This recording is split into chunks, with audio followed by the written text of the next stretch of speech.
أضفيت على الحسن العبقى، فالورد تضوع واعتنقا. حسن يا رب لنا الخلقا، طهره فلا يحوي نزقا. أعوذ بالله من الشيطان الرجيم. بسم الله الرحمن الرحيم. نشهد أن لا إله إلا الله ونشهد أن محمدا عبده ورسوله، وأن ما جاء به حق من عند ربه. استفتحنا بذكر الله وآياته وهو خير الفاتحين. اللهم ربنا أنزلنا منزلا مباركا وأنت خير المنزلين في أمر ديننا ودنيانا وآخرتنا يا أرحم الراحمين. رب أعوذ بك من همزات الشياطين وأعوذ بك رب أن يحضرون. اللهم علمنا ما ينفعنا وانفعنا بما علمتنا وزدنا علما، ولا تزغ قلوبنا بعد إذ هديتنا وهب لنا من لدنك رحمة إنك أنت الوهاب. وصل اللهم وسلم وبارك على سيدنا محمد خاتم النبيين. سبحان ربك رب العزة عما يصفون وسلام على المرسلين والحمد لله رب العالمين. أعوذ بالله من الشيطان الرجيم. بسم الله الرحمن الرحيم. الحمد لله رب العالمين. الحمد لله رب العالمين. الحمد لله رب العالمين. والصلاة والسلام على خاتم الأنبياء والمرسلين، سيدنا وحبيبنا وقدوتنا وقرة أعيننا محمد، عليه أفضل صلاة وأزكى تسليم. إن الله وملائكته يصلون على النبي يا أيها الذين آمنوا صلوا عليه وسلموا تسليما. صلوات ربي وتسليماته تترى وتتوالى إلى يوم الدين. إخواني الأكارم، أحبتي الأفاضل، عمر بيت الله، في هذه الليلة المباركة وفي هذا المجلس الإيماني الملائكي الطيب، سلام عليكم جميعا ورحمة من الله تعالى وبركاته، وتحية من عند الله مباركة طيبة. بدء نحمد الله سبحانه وتعالى حمدا كثيرا طيبا مباركا فيه على جميع نعمه وعلى سائر مننه وآلائه الظاهرة والباطنة. اللهم لك الحمد كما ينبغي لجلال وجهك وعظيم سلطانك. اللهم لك الحمد كثيرا كما تنعم كثيرا. اللهم لك الحمد في سرائنا وفي ضرائنا، في منشطنا وفي مكرهنا، ولك الحمد يا ربي على كل حال. وبعد فيقول الله سبحانه وتعالى في محكم كتابه العزيز بعد أعوذ بالله من الشيطان الرجيم: وما جعلنا لبشر من قبلك الخلد وما جعلنا لبشر من قبلك الخلد أفإن مت فهم الخالدون كل نفس ذائقة الموت كل نفس ذائقة الموت ونبلوكم بالشر والخير فتنة وإلينا ترجعون.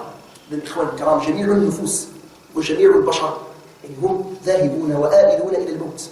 لا يبقى على ظهر الأرض أحد، لا يبقى في الوجود إلا رب العزة والجلال سبحانه وتعالى، الذي لا يفنى ولا يبلى ولا يموت. كل شيء فينا، كل شيء قدر، كل شيء طرد إلى مرحلة الهلاك، إلا الله سبحانه وتعالى لا يهلك أبدا. كل شيء هالك إلا وجهه له الحكم وإليه ترجعون. كل شيء هالك إلا وجهه له الحكم وإليه ترجعون. إذن إخواني الكرام، مع آخر حلقة إن شاء الله في هذا الموضوع، موضوع الموت إن شاء الله. يعني نكمل الحلقة الأخيرة دائما في المعاني والعبر والعظات، يعني من هذا الحدث، حقيقة الحدث العظيم الذي يعني قال كما زوايس مشكا رجالا ونساء كبارا وصغارا. والنبي صلى الله عليه وسلم كثيرا ما يقولنا بأن نكثر من ذكر هادم اللذات، أكثر من ذكر هادم اللذات. إذن يعني أمشي ولف ربما يعني بعض فيديوهات قصيرة تذكرنا بالموت، أن ربي سبحانه وتعالى غنيسشن ميدن تمتكنا على المباشر. أنسنا مشي موتنا ونميتنا لذلك سيكت الوقت، يعني كذلك سنموت نحن، يعني بكيفية يعلمها الله سبحانه وتعالى. سمعت الكيفية من تنشأ، يعني بأي طريقة وفي أي زمن، ذلك يعود إلى الله سبحانه وتعالى. وما تدري نفس بأي أرض تموت. إذا المشترك في هذا الفيديو يعني طبعا لا يعني يقيم عملية التوازن. يعني العجيب أنه هو ضوضة، وإنما رب سبحانه وتعالى يزملك الموت أنت لازم جاي من الخلق، جاي من الشر. يعني رب سبحانه وتعالى توفاه على المباشر. شاء رب العالمين هذه المقطع من عالم الشهادة لكي تكون لنا عبرة وموعظة. إذا وحد رب العالمين حقيقة يعني لازم يرجع كيف أن يعني الإنسان مثله يموت على المباشرة، وكل نفس ذائقة الموت. كذلك يعني فيديو آخر يعني نسأل الله تعالى العافية، يعني حوادث مرور مميتة، حوادث مرور يعني توفي فيها بشر يعني توفاهم الله سبحانه وتعالى في لحظة من الزمن. يعني خذي الجور يعني في تلك السيارة وليدوا يلعبون لزورت مدة، ولكن رب سبحانه وتعالى في علمه يعني أي نصوب ينوب ينكروس هذا جور يبني هي اللحظات الأخيرة في هذه الحياة الدنيا. إذا أنا يعني هذا الفيديو يعني بعين الاعتبار والاتعاظ ولا فرح شو بكرة ما تقول شارت لا، ولما كانوا في بيت الله سبحانه وتعالى لابد يعني أن نراه بعين الموعظة. كل رب سبحانه وتعالى درس قدام يعني الأجل مش بكيفية وبطريقة معينة. ميتسو الأجل نقول تنجم لا يقدم ولا يؤخر، فإذا جاء أجلهم لا يستأخرون ساعة ولا يستقدمون. بتنجم أي إنسان لحظات مني يعني بتغرد ربي سبحانه وتعالى يا رب يكمل لك الثانية نوخر الثانية يعني، وإنما كل شيء بميقات معلوم. قاعد كان في القافلة تتشوف يعني الله سبحانه وتعالى يتوفانا الواحدة بعد الآخر يعني يا رب العالمين دونيت، وهكذا كان يفضل دونيت يقنق سؤال مر من سجل غادي يفضل المزار من هذا زوا قبل يوز، ذلك علمه عند ربي سبحانه وتعالى. قل يتوفاكم ملك الموت الذي وكل بكم ثم إلى ربكم ترجعون. هذا فعلا مش يعني مشاهد يعني مؤثرة مش يعني في قبل لحظات فقط من الحادث كل الأمور تسير بشكل عادي، الجول كراس الجول مثل الجول، ولكن ربي سبحانه وتعالى طف في لحظة من الزمن يقدر ربي كنظرف يعني فيموت وينتقل إلى الدار الآخرة. كنحس توت بالفعل يعني دخلت ليست ببعيدة، وإنما هي أقرب إلينا مما نتصور. البعث كذلك لا يقرب يعني المحشر اللي يقرب كذلك يعني إحدى الدارين نسأل الله تعالى أن يجعلنا من أهل الجنة. كذلك الجنة تذكر ليست ببعيدة عنه يعني الكون سبحان الله رب سبحانه وتعالى يعني مش نقول يقول تقدس رب العالمين كيفية معينة يعني سبحان الله لا يجري يعني يدوخ عادي المغمى عليه بعد ما يقدر ربي سبحانه وتعالى كروسة تجارة سبحان الله.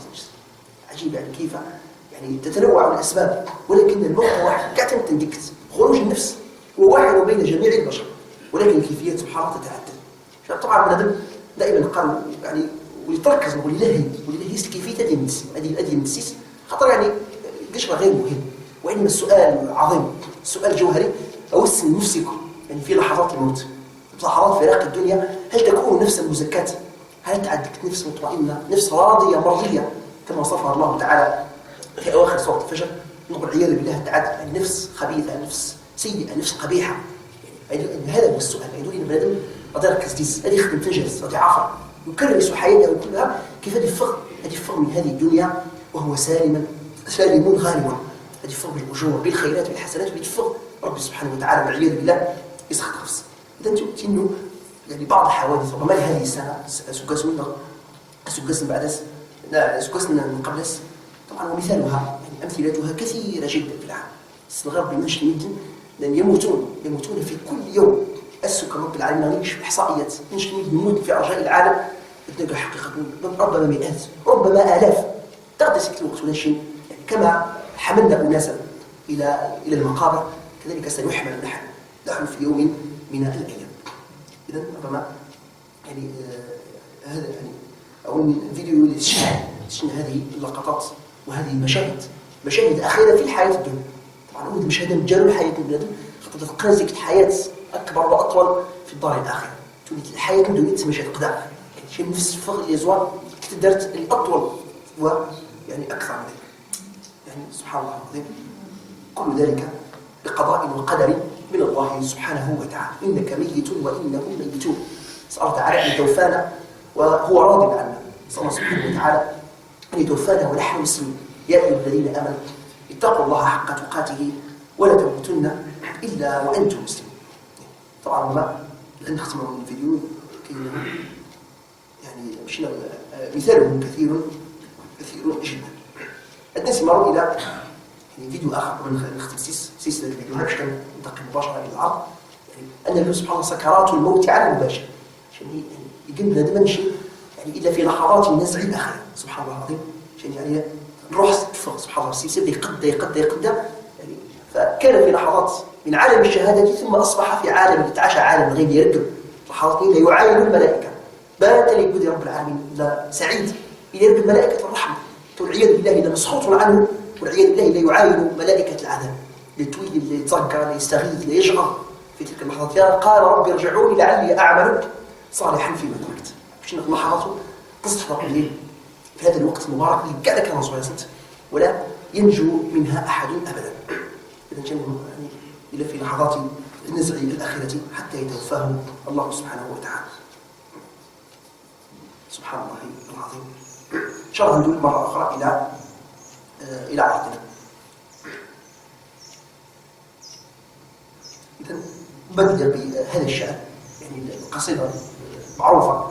النفس تبكي على الدنيا وقد علمت أن السلامة فيها ترك ما فيها.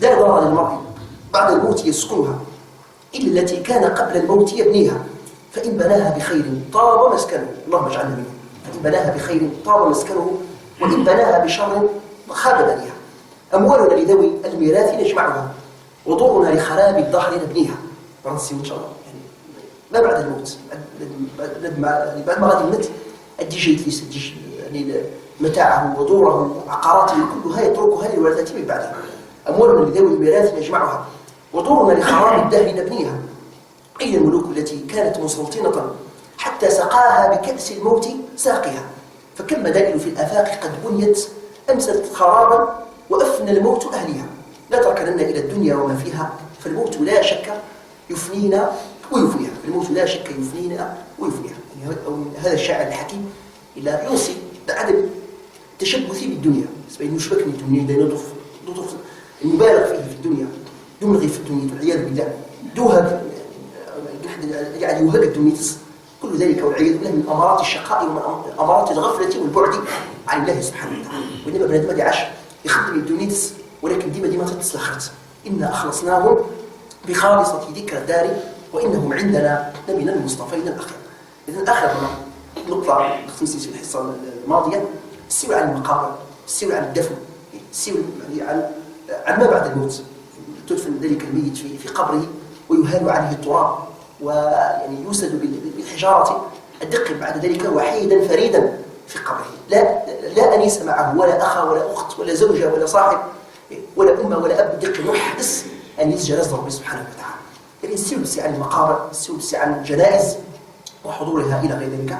نختم بهذا يعني بخرافيات وشركيات منتشرة بين الناس للأسف يعني لاحظ في بعض المدن في العالم الإسلامي أنه قد غاب مقصد الاتعاظ والاعتبار من الموت فأصبحت القبور مزارات للطواف والتبرك والتوسل والاستغاثة والدعاء والذبائح والقرابين.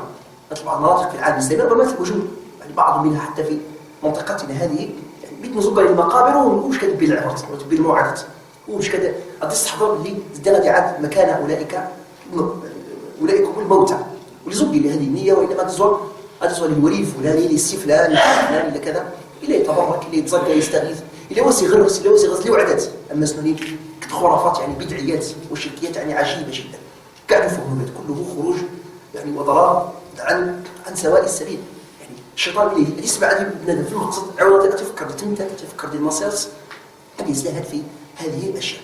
والسؤال يطرح هل ضمن هذا الذي يسمى وليا ولي تجيز القبة وتجيز الضريح أنت يمانس الولي غير الشخص هل يضمن يمانس إلى من أهل الجنة هل يضمن يمانس لرب العالمين قبل الغفص كنا نكشف رب العالمين حجاب الغيب أدنى أنت تنقصهم إلى يستغيثهم إلى الحالة إلى من يعني إلى مرهون بعمله نطلب رب العالمين يقرس والعياذ بالله عمله في حين من 3 سنين يتبركون به ويزورونه ويستغيثون به من دون الله سبحانه وتعالى.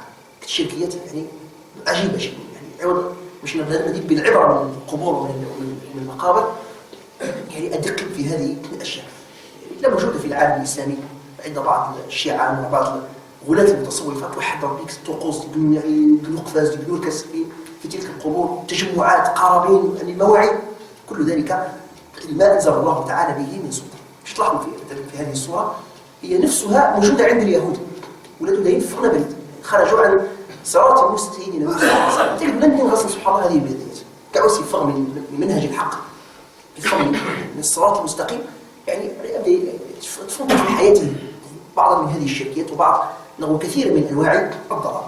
كذلك يعني سويني نختم السيس حتى نتذكر نعمة الإسلام العظيم ومن الله تعالى عليه من شرائع حكيمة توافق الفطرة.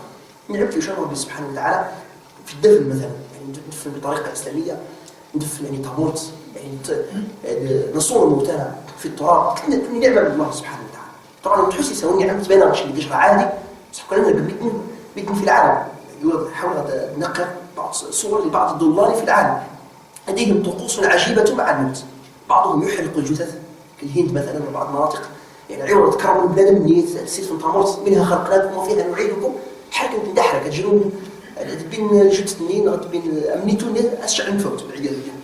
في زعمهم بين يغني هذه عاد ديك تذكير، يعني ذكرى ما بنس نزعلوك شيء من هذا القبيل، هذه كلمه تدرس شرع عجيب للطرافي في العالم ان نحمد ربي سبحانه وتعالى على نعمه الاسلام وعلى نعمه الفطره والهدايه.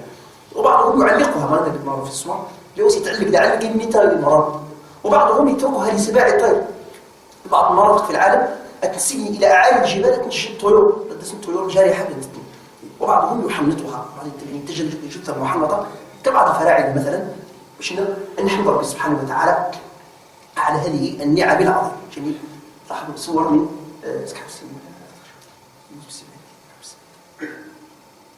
إذا يعني صور من أنحاء العالم طبعا، يعني كيف أن يعني بعض الموتى إما يحرقون يتركون لسباع الطيور لسباع الجوارح بشكل عجيب حقيقة. اللهم لك الحمد على نعمة الإسلام وعلى نعمة الهداية والفطرة. ديننا سبحان الله ودين الفطرة، فطرة الله التي فطر الناس عليها، لا تبديل لخلق الله ذلك الدين القيم. طبعا بعض المناطق في العالم اليابان والعقل، بعض المناطق تتعلق لعلق من تنسل في الأشجار، نتعلق من مرض خير مثلا كتجمعوني مع الإنتاج.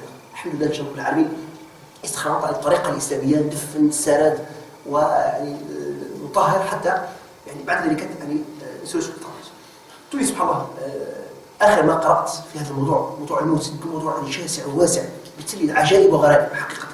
رجل يعني توني صار الجزائر في منطقة من المناطق، رجل حفر قبر جاره فسقط فيه. سبحان الله يحفر الأنين بدي يحفر الجيرانس يزور شكاد يدفن. سبحان الله يرضي يموت من تيتوت من ديس نتايا، يعني سبحان الله توني صار آخر ما حدثت في الجزائر، يعني غريب يعني من أعجب آيات الله سبحانه وتعالى. تخليش كل ما غدا أساس هرموني الناس يودي شو سنة سبحان الله كان زويمر أن في الجيران نغسي فلان ونسي ما لاش تيمانتات الحكنسي زمزم رب العالمين يقدر هذه الحكم تدمزر يدفن في قبره. إذا الوقت واقفا عند قبري لا تتعجب من أمري، بالأمس كنت مثلك وغدا تكون مثلي. بالأمس أي قبر قاعد يقولوا لي زرت لي قرش لا تتعجب من أمري، بالأمس كنت مثلك قرش لي غير رصد تغشتي السبت ترجور خدمة وغدا ستكون مثلي. يعني الشبك ستكون أتعددش. إذن باش نكمل نقيم مرحلة أخيرة فقط في هذا الموضوع. يعني بعد موت الميت، بعد ما غدا تميتو يعني تسرن دفن ويصلون عليه ثم يعني يدفنونه في الورى وفي التراب. بعد يومي طبعا أتظن مرض ظن نيتيس، وهذه كذلك يعني عبرة عظيمة جدا. كأوسي يجلوا يتلي من أجل يجلوا فقط، يعني يجمعوا لأجل الجمع ويجلوا لمقصد. يجلوا مثلا مش كان الناس يستخدس مش كان ينفع سيسمدني إلا وسي والعياذ بالله يتخذ الجمع المالي يعني مقصدا في حد ذاته. إلا يجلوا لماذا ولا يجلوا لمن يجلوا لا حدود له، يعني لا حدود لهذا الجمع. طبعا أعظم عبارة أتفكر بأن جميع الموتى سيتقاسمون يعني أهلهم أموالهم بعد موتهم، يعني بعد موتهم أدسن الأهل ستسن الغامس أظن كليتس تجديس ولا حيل. أعجب ما سمعت يعني سبحان الله من يعني في هذا الأمر. يعني البعض تحكروا سكت النواب الورثة تفني قلوه دونيت عجيب جدا. خصنا تفني بابنسن فكر بلي حكا لا شبت غرس يركب ثلاثة تغماس من ورق تجيدين. طبعا أنا تغماس نظام تناس سينيس يعني ثلاثة تغماس نور خير. يعني أن نركب إلى أي درجة بالفعل بلاد ولا تيوي معاس ولا حاجة حتى ولا تغماس طبعا بنسنت. فكيف بالعقارات، فكيف استحولها، فكيف الغوابي، فكيف بالأشياء الأخرى. عبرة حقيقة عبرة واحدة. يودي خاصك تعال يعني قبل ذلك الملياردير الكويتي من أكبر الملياردير في الكويت غس 20 برج تكون برج الكويت الخارج مش الجن 20 برج في شتى أنحاء العالم غص كذا وكذا من مليار دولار، غص كذا وكذا من ناقلات نفط، يعني مليار تاع صح. سبحان الله آخر عهده بالدنيا كان قبره كسائر الناس. سبحان الله تدفن دليل تدفن المقبر ديالي تدفن ديس التقليد فرقت جالوني لس ديني لنا دوما. سبحان الله العظيم مسوى بالتراب أنت الحق عبرة وموعظة فعلا. كاع باش خصنا ربه ولس خصنا يزكى نفسيتس، فعليه بأن يتعاهد زيارة المقابر. إذا تقاسم الأهل مالي بعد ما انصرفوا، وصار وزري على ظهري فأثقلني. إذا بعد قراءة الوصية وتنفيذها يهرع الأهل والأوصياء إلى تقسيم التركة، لا يدعون منها شيئا، الأموال، الذهب، العقارات، أظن كفار، أظن أدبي نورة، أظن أدبي الغوابي، أدبي تيحون، كل شيء توزن ويتم مع سميتوني ولا حين لا يدعون منها شيئا. للأسف مشينا بقى وليك بعض الحالات التي نسمع بها تدمي القلب. يمكن تعاود تصموني خلاص ديك العادة في كل يوم هذا الصوت أظن كفر صديق قيمة السادس، يعني كتلو في 13 جرات يعجب بس برك ميرك باين باكياتني مسكين يرقب القجيرات سنور الشغل اللي تفك الصوص كاع تفك راحة تفك الانتشار في حين دولي السيبلين الرياضي يعني جمعوا تلك الأموال ليس مقصودا لذاته. تولي خدم سيس الآخر تولي في خصيص المشاريع ولي بسيس مع اليتامى تهجرين، يعني الرياضي مسيس خصيص ينفعوا لاحيا في لحظة من الزمن التوفى ربي سبحانه وتعالى أدس الورثات بينه كل توم العياذ بالله توجه الصحراء نسأل الله تعالى العافية. لوسي يجروا ريال الصحراء أدس الورثات بين الحلال. طبعا هو حلال في عقيدته السن الباب السن هو حلال في حقه ركب، يعني جمعه بالحرام فهو يتعذب سيسانيس يقل ديني والعياذ بالله. الورثات تنعم من سيس الحلال من الذي فرنسا ومن الذي لماني ثلاث حالات واقعية تبعت 5 مثل هذه القصص حتى نطع أيضا ولا عقبة مشينا بنادم ندير الفرانات هو مع بنادم يخدم الدبيت نقول جميل قارن وإنما أدير الفرانات حتى غسل قل وهك يعني فوق اللازم نغير الرياني يكون على حساب صلواته، يكون على حساب صلاة جماعة، يكون على حساب قراءة القرآن، يبيس المخ يبيس العقل يبيس الحياة السكر. لكن هذا يدود اللي ولا زعوك أبدا الوقت زوج هذا عمر تفريريسي يقدر أقل الكون يدير بيح لي سلاحية. هذه هي الطامة الكبرى. وما الريال في اسمها جمع المال هو حرام وكشرها حرام، هو حرام لازم يجرون ولو مرايا بصح يعني كيف يجرون؟ وهل ذلك الجمع يكون على حساب أولويات أم لا؟ لأنه قالوا القبر بالنظامية كان سيدي قال يعني تمتد القبر تمتد قال استمتد يعني متى تمتد يعني تام يعني 8 أيام يتوتر يعني 8 أيام وينسى في طيات الأرض سواء بالنسبة يبدوش ناس بالنسبة لمعافس عادة الأمر من فينيك حتى كبير تفطر ترزم خلاص يعني أدي من الماضي أدي فيها الأرشيف اللهم إلا زوجته قاعدة تنطق تحس نفسها ربما لأسابيع لشهور لسنوات بعدهم من يتوتر حتى الزوجة طول ديك الوقت تترجس. إذا فمن الذي يذكره؟ لا يذكر الإنسان إلا عمله كل عمل ستجشف عليه بل يجب يخدم مستقص يعني لا يتذكره أحد ولا يثيق وثاقه أحد ولا يعذب عذابه أحد. قل الله سبحانه وتعالى ولقد جئتمونا فرادا كما خلقناكم أول مرة وتركتم ما خولناكم وراء ظهوركم. رب الليل يتخاطب بالمثل قال سنتو سيميت ماشي تفهم سعد اسم من منهم ترعين ماشي قال يقسم مشايخ ديما قال ستم عريانين وتموتوا عريانين حقيقة يعني الولد يعني لا يملكون شيئا وكذلك سيموتون لا يملكون شيئا أبدا. تركتم ما خولناكم وراء ظهوركم وما نرى معكم شفعاءكم الذين زعمتم أنهم فيكم شركاء.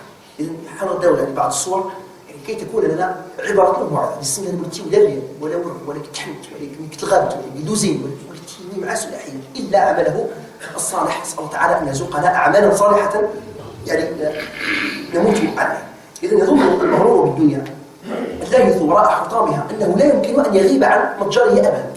لو تساس الشيطان يدينا سيكت وسوست أسين يشتبدع وتقابلت وتقيم الدين وتبدد فوضى صباح وعشية ولا يحب نفسه شي قابل لو سيغصهم العقلية تولي كاع منهم فيه من كاع منهم تقريبا أكنت اللي قابل طبعا الشيطان تدمينه يعني مدخل خبيث يعني هامش كتجدي ما يسمر تحوس لكن تظلت ولا يقول غير المشاريع ولا تظلت تعشيرت ولا دي بدمعي ديما لا تحل لو سي يهبر الحياة السوق كل دابا بالعياذ إلا داوس 70 عام 80 عام تدغ لي يهبر ماشي طبعا العمل طبعا لكن هو عبادة بس ديما وتكوني على حسب الأولويات. الحياة نغول كنخدم يستخدم كثير من الأشياء لابد أن نوفي بها جميعا باش نغلاو أساسيين يا خويا شتي تبداو السار كذا ما يسموش شي لا عندو لي تقيبين ولا عندو لي خصاص السيري واحد الشقير السريتي ولا عندو يدير الكفر ولا عندو يدير القجيري كله انتهى إلى يسمر ديني تحليس. وهذا طبعا كله ضرر ولا يمكن لاحد ان يعوضه مهما.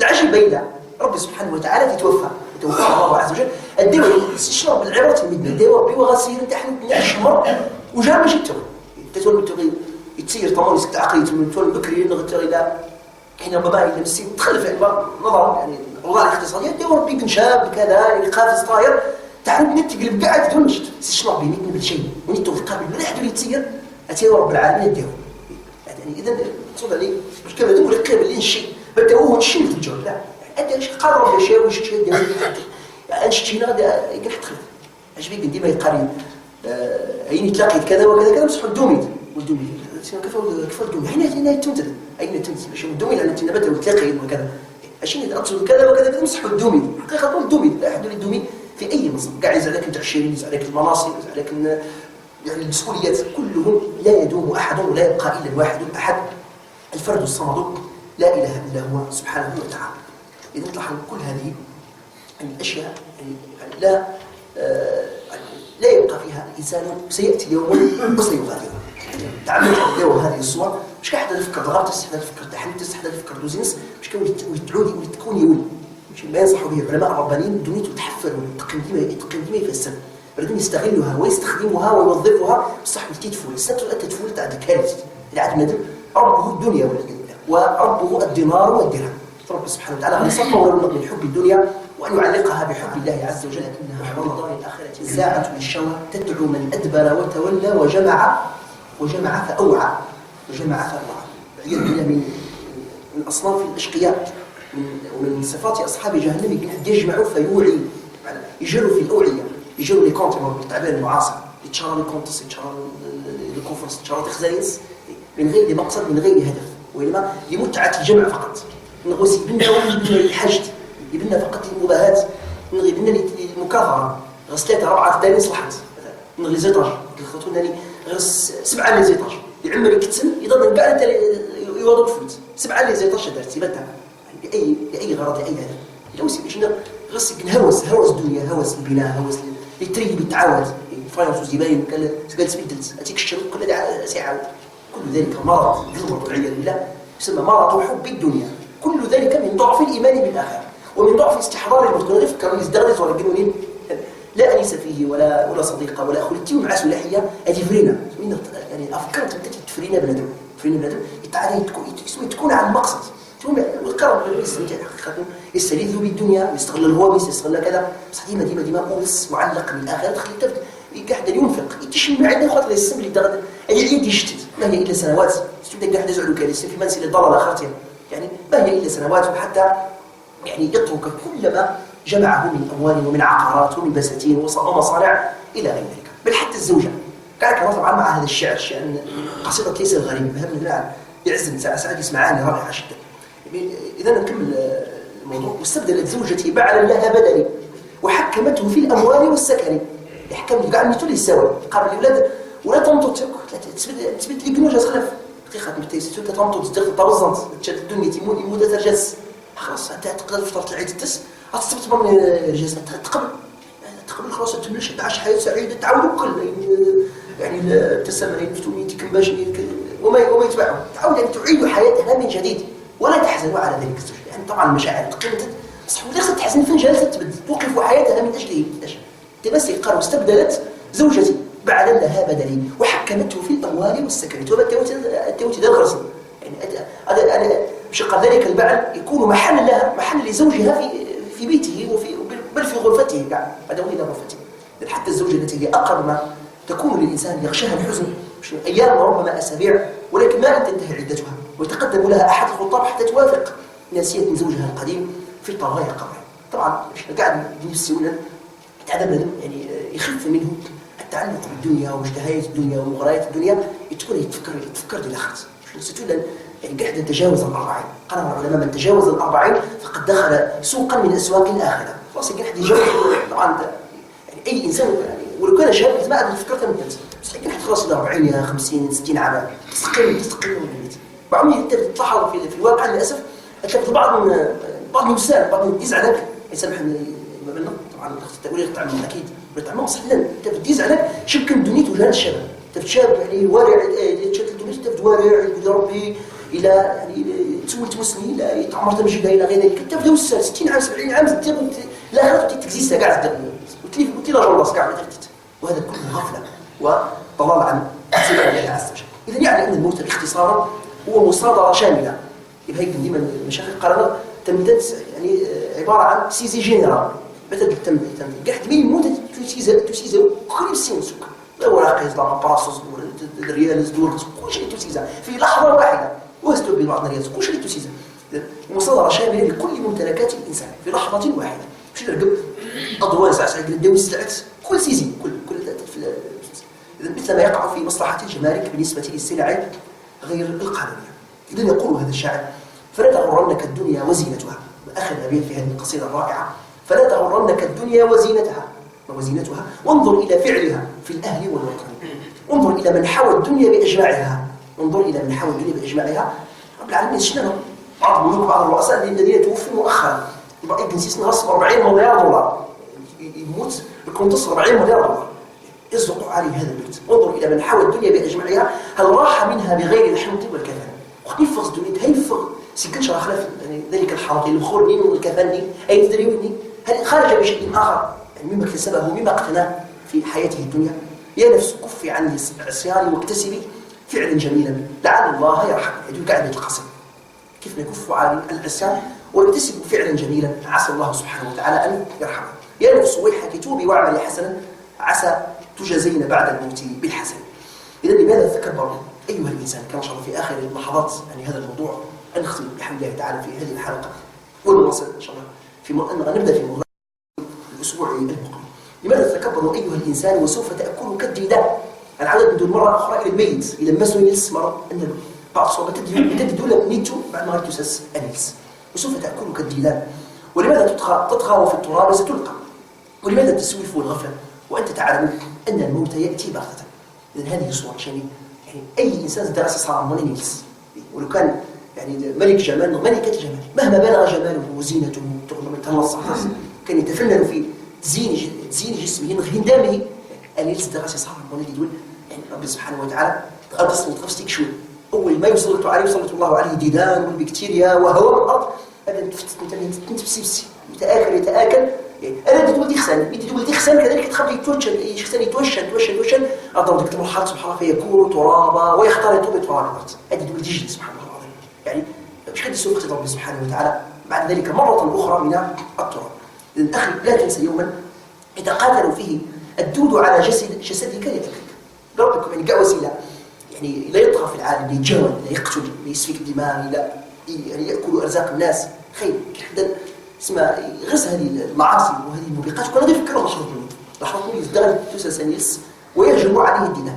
هل بربكم احسن الاستحضار؟ هل يقدم على تلك المعاصي؟ هل يغرسني جرأة الشجاعة أتعصب بكل سهولة ويسفك الدماء ويسعى في الأرض فسادا؟ يعني حقيقة الكشف عظيم جدا. لأن هذا هو الإنسان يدون دماغ. تأملوا كيف كان وإلى أين صار. من يعطوني ملك من الملوك يعني من خدمة الخدم والحشم والوزراء وكذا. انظروا كيف كان وإلى أين صار. أين رجله التي كان يمشي بها إلى أماكن السوء يعني بلا راس يعني طارنيتو الجوسيس الحرام والعياذ بالله سفر السيس نرزوك السلسلة أماكن السوء والفحش بين نظام أين رجله أين يده التي كان يظلم بها لكن وحدي من الهيكل العظمي وسكولته بين فس تقدر أنت خلاص فس يدو دبجة يعني يغسل شيء أصبح عظام النخل سبحانه وتعالى شيء أين يده التي كان يظلم بها عباد الله ويصور بها العقود يعني فس يتغشى سيسين الدنيا يتصور سيس يتسالي سيس أجل ذلك الله سبحانه بين نفسني أين أذنه التي كان يصغي بها للمحرمات من غيبة ونميمة وبتم ترزقس تقدر ترزقني أصلا دبيات وشيء مع العجل. أين عينه التي كان ينظر بها للعورات والمتبرجات السافلات بلا تقنيته الجنسيس الحرام اختزنت يعني صور محرمة وسافلة ومتبرجة تقني كذلك أشياء واحدة يعني بشرة عجيبة من الميت أمرين سكولتني هذه الصور التي خايب ازدغدي عن الحاجة لا تمزق كيف مستوى الشحن. أين عينه أين أنفه التي كان يشفخ بها على عباد الله علو وتكبر شيء يدني مثلا تنزل كذا يعني تغي يتكبر على عباد الله بيت تنزرتني أصلا غير موجود. أين لسانه البذيء السبيلة الذي كان يجرح به الأفئدة والقلوب قد أصبح الكل أثرا بعد عينه كل شيء يبيع يدل يعني مجموعة من العظام وجدا صور حقيقية صور حقيقيين قميد ننشي تقطع عشان يأكلون ويشربون ويسيحون في جنبات الأرض وقد أصبحوا يعني كما ترون جماجم كانت غير جماجم كانت غير النووي يخسن طبعا مش ديك مرحلة يخسن الناس ديك المرحلة يخسن الناس ازدادوا بطول العمر وبطول السن ولي مثلا نشرى عجيب في بعض المقالات في الانترنت عجيبة سبحان الله سرداب زمان السرداب الجماجم في باريس فيه أكثر من 6 ملايين جمجمة عقب الحرب العالمية الأولى والحرب الثانية قبل ومني مهم الحادث بس موت في فرنسا موت ملايين من خلاص مش كاين الناس نخدم ذكرى سنين بين الجماجم كل سكرات نزلك بس يعني خدم السيس انت مره شويه مورا السكوت على كل حال ديك المزار يعني لا يزار في فرنسا ديك واحد يجلس زواتينيات يعتبر ويطعن في هذا الزوال الى مش الحرام غير لا ولد الله سبحانه وتعالى هذه زوال الى هذا السرداب تعود بالسكوت تخيل الدهليز ده كنت موت مليون الجماجم باش يقابلوك كنت بشني وين باش تقول خدم السيس قاعد دي مورا اكثر من 6 ملايين جمجمه طبعا نصحوا لي ربي سبحانه وتعالى كاع الجماجم كل السن ما بنسند الملايين كاع الله تعالى يعلمها السن مين يموت كيف يموت تاريخ انسان يعني كل كنسيس ما تيعاش السيرت ماشي تجو هل يموت سعيد وهو يموت كل رب العالمين يا ربي ليس وتقادم مره يخسني ادخل من رب العالمين فوسوا الملايين وضار الملايين تنزل باش تنزل على كل حال يعني اول الجماجم يعني نغول العظام لا تختلط عند الله سبحانه يوم القيامه كاع العالمين ديال جميع ذرات التراب كاع ذرات البنادم التي ساحت في الارض انتهت في الارض وقالوا أئذا ضللنا في الارض اين لنا في خلق جديد الكفار مش قال صلى الرسول صلى الله عليه وسلم قال روح من جنب الشيطان قاعد تفت طامرت كيف تخلق من جديد سير ربي سبحانه وتعالى قد علمنا ما تنقص الارض منهم وعندنا كتاب قاعد ذرات يجي كل الى جنب طامرت رب العالمين كل ركبت لي السنه يوم القيامه يأمر تلك الذرات فتعود مرة أخرى إلى العبرة حقيقة عبرة وموعظة إن أراد أن يعتبر ويطعن إذن يقول الله سبحانه وتعالى منها خلقناكم وفيها نعيدكم ومنها نخرجكم تارة أخرى لكن من تبتسيت صار يعني تكشف تبسيسي يكون عظام الناخرة يخسني مثلا بالمرشي مع مرور الوقت روح بعدهم مني بتها هل هذيك قديمة مني لا إنما ازداد سكت الوقت قرر العلماء لا يغرنا سكون المقابر وخفوت أصوات أهلها فسيأتي يوم يأذن الله فيه لتلك العظام الناخرة أن تحيا من جديد وتزوج النفوس في الأبدان كرة أخرى لحياة سرمدية أبدية لا تنتهي فماذا نحن مقدمون لها أرجو إلى أي مقبرة تجد السكون قاعد تسكت ولا تحدوا السوين والشوشين هل تحس بهم من أحد أو تسمع لهم ركزا الصوت الخفي لا تحدوا السوين تسند ولا صوت وما الإنسان يختار شيء مدام الحالة قاعد سكوت قاموري كفر هذه مش كنت مادي نشي خلاص أنا تمني غيرهم لتلك الحياة بعد من الحياة ولكن المؤمن الحقيقي يعتقد بلي كاع كل نستفن في المقابر يمكن يموت غص 100 عام يمكن 150 عام يمكن 200 عام بعض الغنى ثاني غص حوالي 1000 عام أو كل يركب ربي سبحانه وتعالى يوم القيامة صيحة واحدة كل أدبن سنين كلهم يعني يقومون لله سبحانه وتعالى زمان نستحضر من الميزة والمقبرة غادي استحضرتها من تنت كذلك في نفس الوقت غادي تستحضر بعد تركز هم اللي قبل سمسي هم السكون يعني سكون الجو سكون اسمه الوقت بس وقت سكون كذلك يدرك به سكون المقابر لا يغرون تستحضر لي ويتغرر السكون يزداد سكت الوقت كل هذا القبور بعثرت تتبعثر ما في فكيف عزم صورة عادية ليتني فكيف إذا بعثر ما في القبور وحصل ما في الصدور بعثر ما في القبور تبعثر القبور كل تفني تني كما بدأنا أول خلق نعيده طبعا ربما نختم بهذه الحقيقة يعني ربما يحضر روحها منيتو مرة منيتو إلى نفسه بالتالي يتعاشى كيف يتعاشى يعني كيف يعيش الموتى طبعا قرر العلماء بأن الموت حالة الميت هي أشبه بحالة النائم من حيث الحالة النفسية وأما البدن اسم البدن الجسد مني أجزوا إلى القبر تفتت يعني ويتيه في الأرض الملك داخل إن شاء الله بس نفس البدن تليدني في عالم الأرض في عالم الأنفس أمي تلعب التربة الذين اللي تعد من غير إلى كما يفهم بعض الناس اللي توش يستغل ده نفس نفسي ولا شيء من هذا القبيل لا إلى يتعاشى حالة نفسية يعني الحد الشباب يعني كل حد يغضب جميل كل حد يغضب قرر العلماء تقريبا دي نوع من الإحساس شباب مين اللي يغضب يتحس اسمها ما سنترجت يتحس ملي كشاي بهذا وحدي ملي كشاي السجود بالكابوس بالحرب ولا شيء من هذا القبيل يتوقع شيء من الإحساس ولله المثل الأعلى تقع يعني شيء من هذا شبيه من هذا في حينما يكون الإنسان في مرحلة الموت، مرحلة البرزخ. مرحلة البرزخ أي المرحلة الفاصلة جرت من تنت لبعض. بلدمين تكون متى لا يفضل، والدليل إنك حتى دليلش بالليل بلدمين تكون يفضل.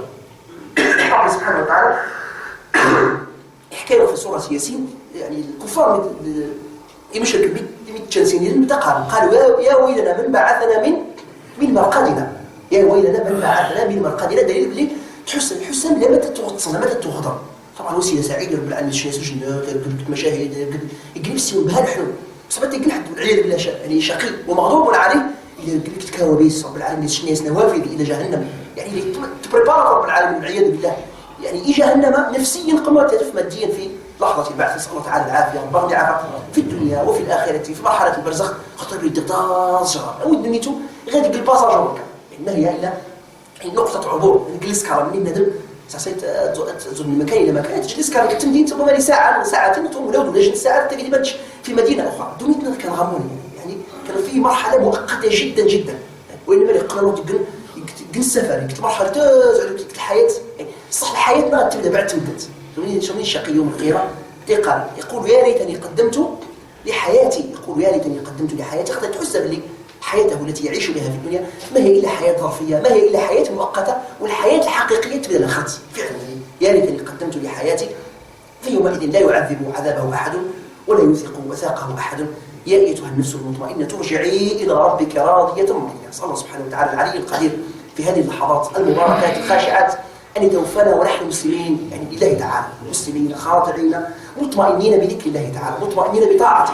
طبعا إن شاء الله جميعا أظن من يولد يا أيتها النفس المطمئنة ترجعي إلى ربك. تسيد رب العالمين أعود أدعو مرة أخرى إلى ربك راضية مرضية فادخلي في عبادي وادخلي جنتي. وهنا بعض العلماء المفسرين قالوا باللي النفس السوية، النفس المطمئنة، النفس الراضية اللي يرضى رب العالمين النفس بعد ما تجري رب العالمين مع مثيلاتها. النفس التي تشعر بما مع المتقين مع الصلحاء مع الأنبياء مع المرسلين قاعد نقع في مجتمع واحد، مجتمع الأنفس، عالم الأنفس. لا خرجت تبعث ربي سبحانه وتعالى تكمل مسيرة نصف المحشر من الجنة ديما. رب العالمين السنة معسل وأن يبعدنا عن الشقاء وعن المعصية وعن الإثم وأن يجعلنا من أهل الخير والصلاح. يا أيها الذين آمنوا اتقوا الله ولتنظر نفس ما قدمت لغد واتقوا الله إن الله خبير بما تعملون. ولا تكونوا كالذين نسوا الله فأنساهم أنفسهم أولئك هم الفاسقون. لأنه هكذا بالله الحمد ينتهي هذا الموضوع بعد حوالي 13 حلقة. أندل مرة أخرى بإذن الله الأسبوع المقبل أندل مرة أخرى إلى عالم الشهادة. توقع السوي في الغيب يعني يدخل في عالم الغيب. أندل مرة أخرى إلى عالم الشهادة. أدخل إن شاء الله موضوع من المواضيع أدنويس كذلك إن شاء الله في حلقات وحلقات. أسأل الله سبحانه وتعالى أن يزيدنا بها إيمانا وشفاء وعلما ونورا وبصيرة وحكمة يا أرحم الراحمين. ربي قد أتيتني من الملك وعلمتني من تأويل الأحاديث فاطر السماوات والأرض أنت ولي في الدنيا والآخرة، أنت ولي في الدنيا والآخرة. توفني مسلما والحقني بالصالحين. ربنا أفرغ علينا صبرا وتوفنا مسلمين. ربنا آتنا لدنك رحمة وهيئ لنا من أمرنا رشدا. ربنا آتنا في الدنيا حسنة وفي الآخرة حسنة وقنا عذاب النار وادخلنا الجنة مع الأبرار يا عزيز يا رحمن يا غفار. اللهم نسألك في اجتماعنا هذا وفي جلستنا المباركة هذه ألا تدع لنا ذنبا إلا غفرته ولا هما إلا فرجته ولا كربا إلا نفسته ولا مريضا إلا شفيته ولا ميتا مسلما إلا رحمته ولا عدوا إلا أهلكته ولا مسافرا إلا كتبت سلامته ولا حاجة من حوائج الدنيا والآخرة لك فيها رضا ولنا فيها صلاح إلا قضيتها يا أرحم الراحمين. سبحان ربك رب العزة عما يصفون، سلام على المرسلين والحمد لله رب العالمين.